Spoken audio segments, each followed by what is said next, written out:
Neither the United States of America nor the world community of nations can tolerate deliberate deception and offensive threats on the part of any nation. I will make you understand. Hey everybody, I'm Tony Jones, and welcome to the Tony Jones Show. People are willing to take the risk. It's just sort of a herd mentality, a lemming-like mentality. If you don't go with the flow, you're anti-American and therefore a suspect. The Tony Jones Show, featuring punk, rockabilly, psychobilly, and Providence, Rhode Island's finest, starts right now. He's a dangerous militia member, I hear. Oh, and there she blows.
Friends, the time for mediocrity in broadcasting is over.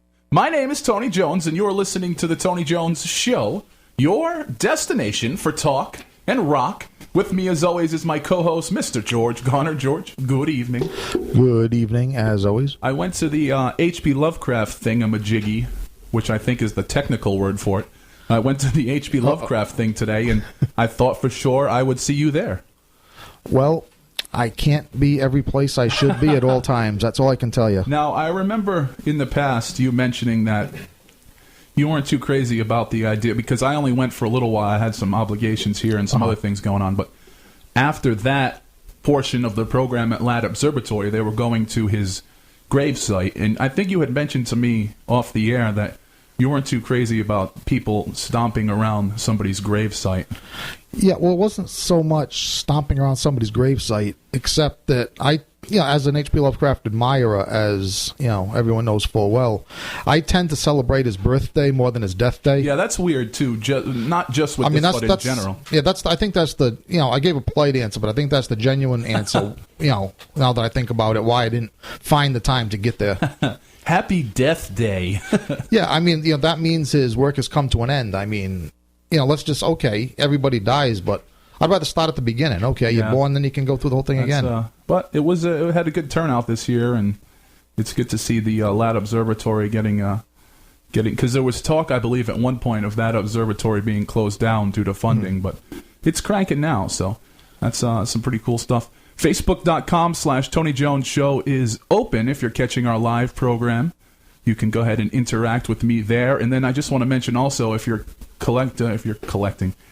checking out our live program, there is a charity show coming up for Lisa Gorley at McNeil's Tavern, which is Lisa Gorley, one of the nicest people that you could ever possibly meet, and the fact that somebody would rip her off is very depressing to me. But what happened is she takes pictures of all local bands, if you don't know her, and she will be... she had some photographic equipment ripped off.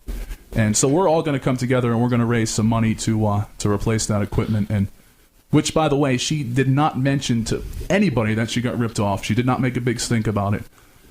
We kind of found out about it and said, well, let's help her out. She is just the kindest, nicest person you could ever possibly want to meet. And so we're going to get to work on that. Yeah, and basically what that means is, reading between the lines, that anyone that has the least bit to do with the Providence music scene, make that event mandatory.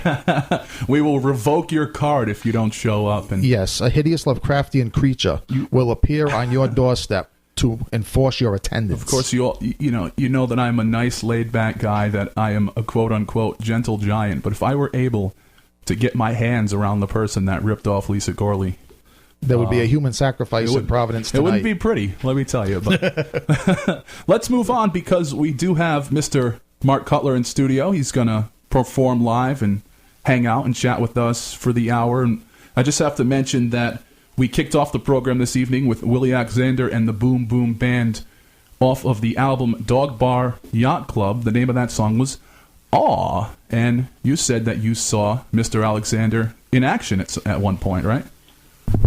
Yes, I did.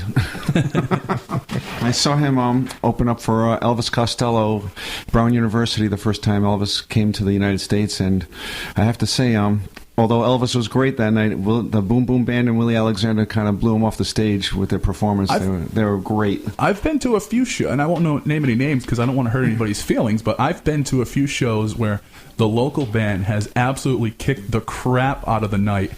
And the touring band is like, oh man, we're gonna follow up that, and it's which is good for us, For us, by us I mean the local scene. But it's always weird when that happens. You can see there's a little bit of animosity going on. Well, let's not name the touring bands, but name a couple of local bands that have performed that deed. Oh, geez, there was who comes to mind? I can't even think. They're now defunct, unfortunately. This great local goth band. I can't think of their name. And I saw them open up for Interpol, and they killed it. And then I saw Route 44 open up for a touring rockabilly band. And actually that was to the point where people started to trickle out from the touring rockabilly band after Route 44. Right.